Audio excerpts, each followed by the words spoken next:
Zoom destiny ചാനലിൻ്റെ പുതിയ വീഡിയോയിലേക്ക് സ്വാഗതം. ലഡാക്കിലേക്ക് യാത്ര ചെയ്യുന്ന ഏതൊരു വ്യക്തിയുടെയും അടങ്ങാത്ത ആഗ്രഹവും ഏറ്റവും വലിയ ലക്ഷ്യവുമാണ് പാങ്കോങ് തടാകം.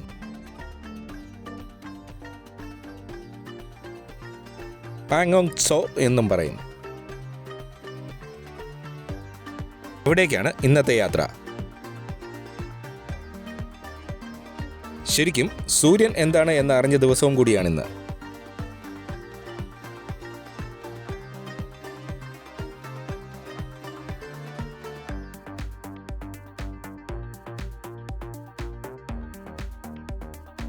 ആ മുന്നിലേക്ക് നോക്കുമ്പോൾ കാണുന്നതാണ് പാങ്കോങ് ലേക്ക്.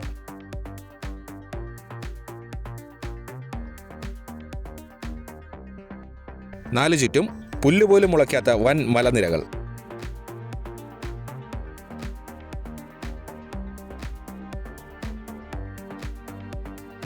പാങ്കോങ് തടാകത്തിന് അരികിലൂടെയാണ് ഞങ്ങൾ സഞ്ചരിക്കുന്നത്.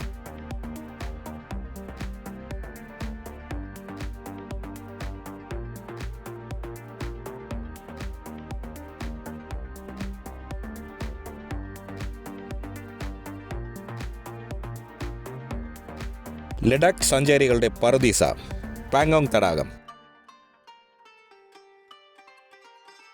ഒരുപാട് വിശേഷണങ്ങളും പ്രത്യേകതകളും ഉള്ളതാണല്ലോ പാങ്കോങ് തടാകത്തിന്. ഇപ്പോൾ തടാകത്തിന് ഒരു ഇളം പച്ചയും ഉള്ളിലേക്ക് നീല നിറവുമാണ്.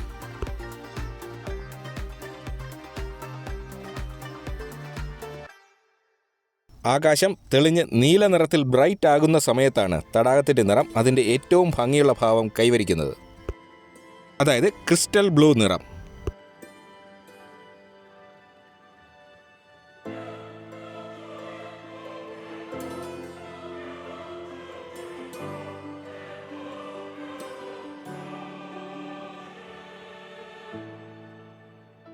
ഇപ്പോൾ കുറച്ച് വെള്ളമേഘങ്ങൾ ആകാശത്ത് ഉള്ളതുകൊണ്ടാണ് ഈ പച്ച കലർന്ന നീല നിറം. മഴക്കാർ, അതായത് ഇരുണ്ട മേഘങ്ങളുള്ളപ്പോൾ തടാകത്തിലെ വെള്ളത്തിൻ്റെ നിറം കറുപ്പായിരിക്കും. അതിനും അതിൻ്റേതായ ഭംഗിയുണ്ട്. ആകാശത്തിൻ്റെ നിറം അനുസരിച്ച് തടാകത്തിലെ ജലം പല നിറത്തിൽ കാണപ്പെടാറുണ്ട്. നീല, പച്ച, പിങ്ക്, ഗോൾഡൻ നിറം എന്നിങ്ങനെ പല നിറം കൈവരുന്നു എന്നതാണ് പാങ്കോങ് ലേക്കിൻ്റെ പ്രത്യേകതകളിൽ ഒന്ന്.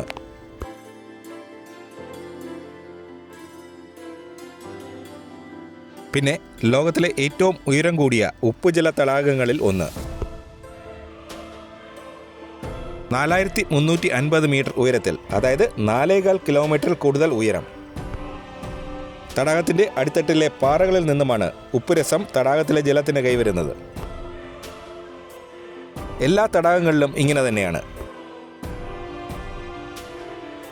പ്രത്യേകിച്ച് പാങ്കോങ് തടാകത്തിൽ നിന്നും ജലത്തിന് ഒലിച്ചു പോകാനുള്ള നദികളോ അരുവികളോ മറ്റുമില്ല. അതുകൊണ്ട് ഉണ്ടാകുന്ന ഉപ്പിൻ്റെ അംശം തടാകത്തിലെ ജലത്തിൽ തന്നെ നിലനിൽക്കുന്നു. അതുകൊണ്ട് ഈ തടാകത്തിൽ മത്സ്യങ്ങളോ മറ്റു ജലജീവികളോ ഇല്ല. ചിലയിനം ഷെല്ലുള്ള ജീവികൾ ഉണ്ട് എന്ന് പറയപ്പെടുന്നു. ആ നീല നിറം കണ്ടോ? ഏകദേശം 160 കിലോമീറ്റർ നീളം ഈ തടാകത്തിനുണ്ട്. ഏറ്റവും വീതി കൂടിയ ഭാഗത്ത് 5 കിലോമീറ്റർ വീതിയുമുണ്ട്.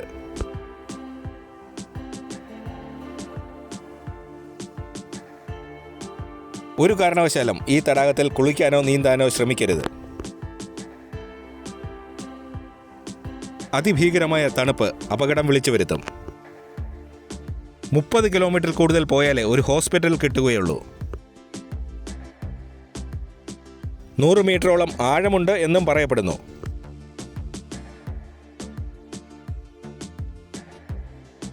ഈ മലനിരകളിലുള്ള 8 ഫിംഗേഴ്സ്, അതിൽ ആദ്യത്തെ 4 ഫിംഗേഴ്സിന് പടിഞ്ഞാറ് ഭാഗം ഇന്ത്യയുടെ കൺട്രോളിലാണ്. തടാകത്തിൻ്റെ 40% ഇന്ത്യയുടെ കൈവശവും 50% ചൈനയുടെ കൈവശവുമാണ്. ബാക്കി വരുന്ന 10% തർക്കപ്രദേശം. ഗൽവാൻ ഇഷ്യൂവിൻ്റെ സമയത്ത് ചൈനയും നമ്മളും ഈ തടാകത്തിൽ ഫാസ്റ്റ് അറ്റാക്ക് ബോട്ടുകൾ ഇറക്കിയിട്ടുണ്ടായിരുന്നു. ഇപ്പോൾ ഈ തടാകത്തിൽ ഇരു രാജ്യങ്ങളുടെയും അണ്ടർ വാട്ടർ സർവൈലൻസ് ഡ്രോണുകൾ ഉണ്ടെന്നാണ് പറയപ്പെടുന്നത്. പിന്നെ സൂര്യൻ എടുത്തു പറയേണ്ട ഒരു കാര്യമാണ്. സൂര്യൻ എന്താണെന്ന് തിരിച്ചറിഞ്ഞ ദിവസം. നമ്മുടെ സോളാർ സിസ്റ്റം സൂര്യനെ കേന്ദ്രീകരിച്ചാണല്ലോ നിലനിൽക്കുന്നത്. ഒരല്പം നടന്നപ്പോൾ തന്നെ ഞങ്ങളുടെ കൂട്ടത്തിലുണ്ടായിരുന്ന പലർക്കും ശ്വാസം മുട്ടും മറ്റും അനുഭവപ്പെട്ടു. ഓക്സിജന്റെ അളവ് തീരെ കുറവാണ് ഇവിടെ. ആവശ്യത്തിനുള്ള അക്ലമറ്റൈസേഷൻ എടുത്തില്ല. അതുതന്നെ കാരണം. എല്ലാ ടൂറിസ്റ്റ് വണ്ടികളിലും ഓക്സിജൻ സിലിണ്ടർ ഉണ്ടാകും. അതുപോലെ എല്ലാ മെഡിക്കൽ സ്റ്റോറുകളിലും പോർട്ടബിൾ ഓക്സിജൻ സിലിണ്ടർ കിട്ടും. അതുകൂടെ കരുതുന്നത് നല്ലതാണ്.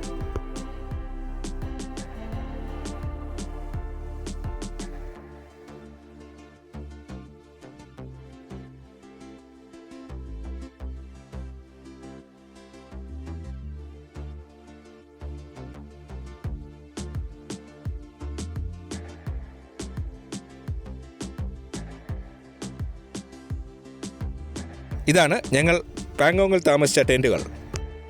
സിമെൻറ്റ് ബിൽഡിംഗ് കൊണ്ടുള്ള അക്കോമഡേഷനുമുണ്ട്. ടെൻറ്റുകൾക്കപ്പുറം പാങ്കോങ് ലേക്ക് അതിമനോഹരം. നിറം ഒരു രക്ഷയുമില്ലാത്തവണ്ണം നീല നിറം. അടിപൊളി.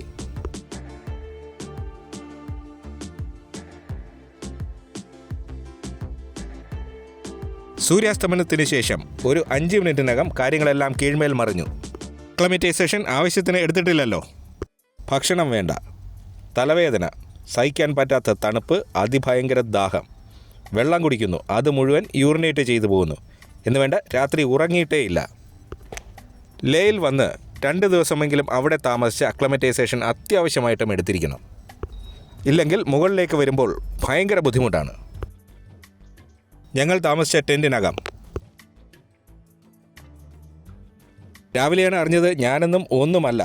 മറ്റു ടെൻറ്റുകളിൽ പലർക്കും രാത്രി ഓക്സിജനും മറ്റും കൊടുക്കേണ്ടി വന്നു. സൂര്യൻ അസ്തമിക്കുന്നതുവരെ തലവേദന ഉണ്ടെങ്കിലും വലിയ കുഴപ്പമൊന്നുമില്ലായിരുന്നു. അടുത്ത ദിവസം രാവിലെ തടാകത്തിൻ്റെ കാഴ്ച. തലേ ദിവസം രാത്രി ഒരു പപ്പടവും അല്പം സൂപ്പും മാത്രമാണ് കഴിച്ചത്. പിന്നീട് ഭക്ഷണം കഴിക്കുന്നത് അങ്കമാലി റെയിൽവേ സ്റ്റേഷനിലെത്തിയിട്ട് അടുത്തുള്ള ഒരു ഹോട്ടലിൽ നിന്നും പൊറോട്ടയും ബീഫുമാണ്. രാവിലെ മഴക്കാറുള്ളതിനാൽ ലേക്കിലെ വെള്ളം ചില ഭാഗങ്ങളിൽ കറുപ്പ് നിറത്തിലാണ്. തിരികെ ലേയിലേക്ക് യാത്ര തിരിച്ചു. പോകുന്ന വഴി പാങ്കോങ് തടാകത്തിൽ ഒന്നുകൂടി ഇറങ്ങുന്നുണ്ട്. ചങ്ല പാസ് വഴിയാണ് ലേയിലേക്ക് പോകുന്നത്. തലേ ദിവസം രാത്രി ഭക്ഷണം കഴിക്കാത്തതുകൊണ്ടും മറ്റും എൻ്റെ ആരോഗ്യസ്ഥിതി അല്പം മോശമാണ്. പിന്നെ ഒരു കാര്യം പറയാൻ വിട്ടുപോയി. മെയ് മുതൽ സെപ്റ്റംബർ വരെ ഇവിടെ ഉഷ്ണകാലവും വസന്തകാലവുമാണ്. ഈ കാലയളവിൽ ആകാശം പൊതുവെ തെളിഞ്ഞതായിരിക്കും. തടാകം കാണാൻ നല്ല ഭംഗിയുമായിരിക്കും. ഈ കാലയളവിൽ രാത്രി ആകാശത്ത് നോക്കിയിരുന്നാൽ മിൽക്കി വേ, അതായത് ക്ഷീരപഥം, ആകാശത്ത് കൂടി നീങ്ങിപ്പോകുന്നത് നഗ്നനേത്രം കൊണ്ട് വ്യക്തമായി കാണാൻ പറ്റും. എൻ്റെ ആരോഗ്യസ്ഥിതി കാരണം എനിക്കത് ആസ്വദിക്കാൻ പറ്റിയില്ല. ആകാശത്തിലെ പഞ്ഞിക്കെട്ടുകൾ പോലുള്ള മേഘങ്ങൾ അതിമനോഹരം.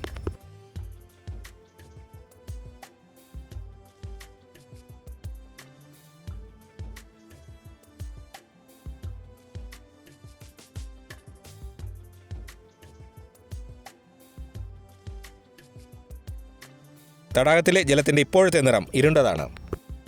ആകാശം മേഘാവൃതമാണല്ലോ.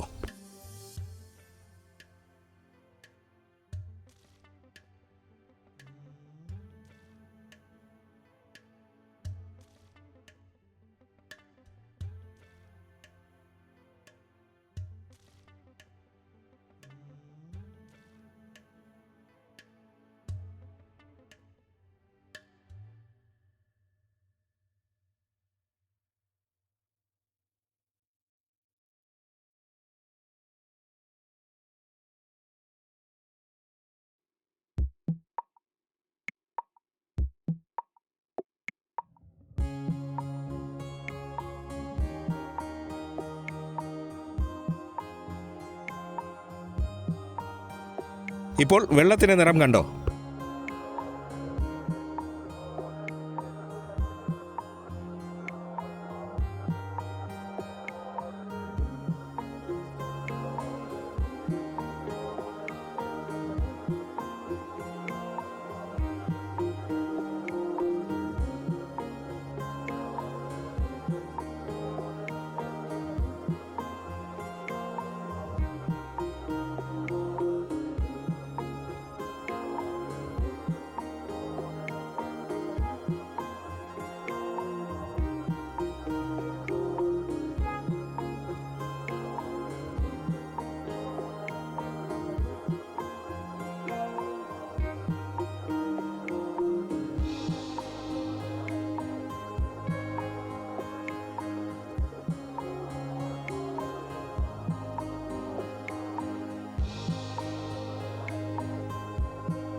ത്രീ ഇഡിയറ്റ്സ് എന്ന സിനിമയിൽ കരീന കപൂർ ഓടിച്ചു വരുന്ന മഞ്ഞ നിറത്തിലുള്ള ബജാജ് സ്കൂട്ടറും പിന്നെ ആ ചെയറുകളും തടാക തീരത്ത് ധാരാളം കാണാം.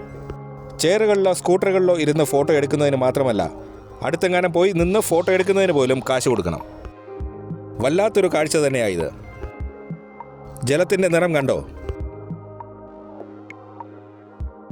വീണ്ടും യാത്ര തിരിച്ചു. ചാങ്ല പാസിലേക്കാണ് യാത്ര.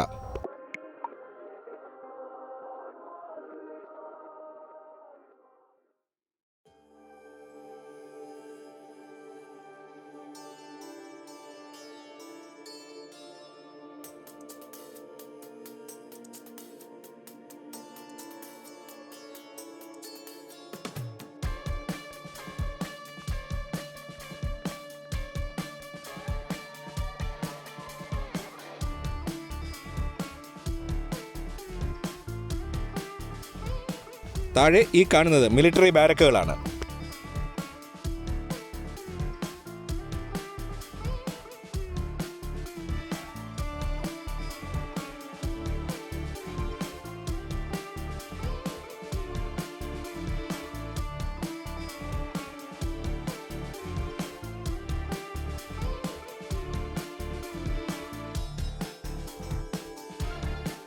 മുകളിൽ ഒരു സ്തൂപം കാണാം.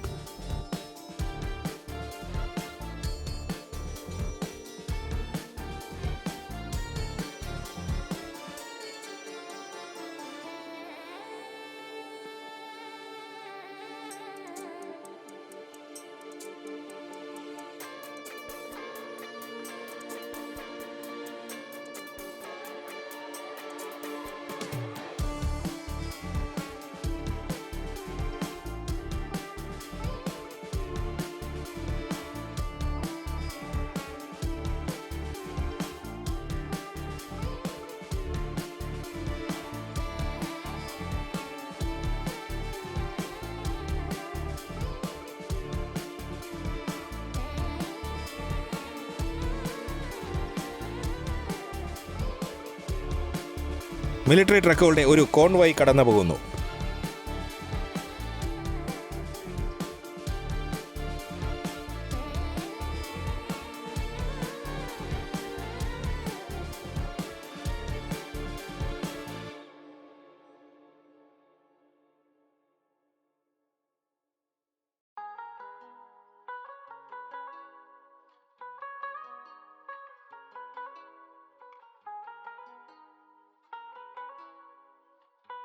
ിൽ ബൈക്കേഴ്സ് പോകുന്നത് കണ്ടോ? ബൈക്കേഴ്സിന്റെ പറുദീസയാണല്ലോ ലഡാക്ക്. ലേയിൽ എൻഫീൽഡ് ബുള്ളറ്റുകളും ഹിമാലയനും ധാരാളം റെന്റിന് കിട്ടും.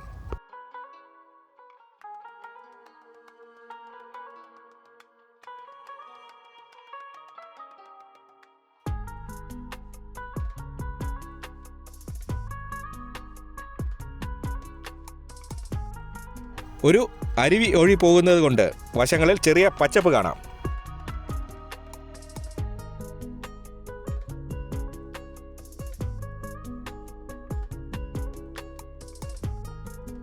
ചാങ്ല എത്താറായപ്പോൾ കുന്നുകളിലും താഴ്വരകളിലും മഞ്ഞു കാണാം.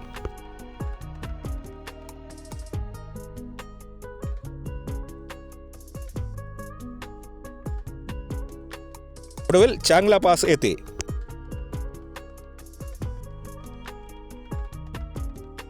തിരികെ ലേ എത്തി. ലേയിലെ രാജ്യത്തിനു വേണ്ടി രക്തസാക്ഷികളായ പട്ടാളക്കാരുടെ സ്മരണയ്ക്കായുള്ള ഹാൾ ഓഫ് ഫെയിം ആണിത്. അധികം ഷൂട്ട് ചെയ്യാൻ പറ്റിയില്ല. തിരികെ ഡൽഹിയിലേക്കുള്ള യാത്ര.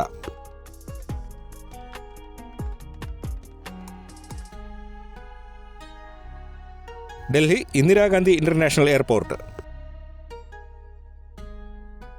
IGI എയർപോർട്ട് എന്നും പറയും. തിരികെ കൊച്ചിയിലേക്കുള്ള ഇൻഡിഗോ വിമാനത്തിൻ്റെ അടുത്തേക്ക് പോകുന്നു.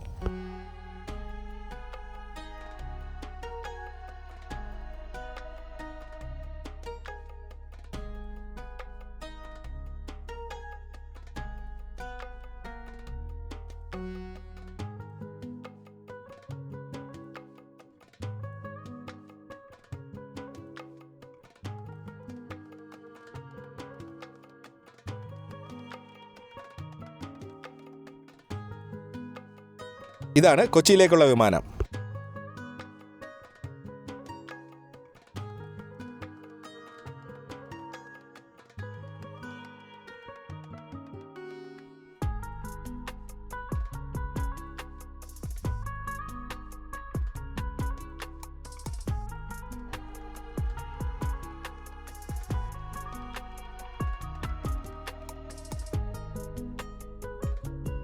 രാത്രി 12:30 മണിയോടെ അങ്കമാലിയിൽ നിന്നും ഗുരുവായൂർ ചെന്നൈ സൂപ്പർഫാസ്റ്റ് എക്സ്പ്രസിൽ തിരുവനന്തപുരത്തേക്ക് യാത്ര തിരിച്ചു.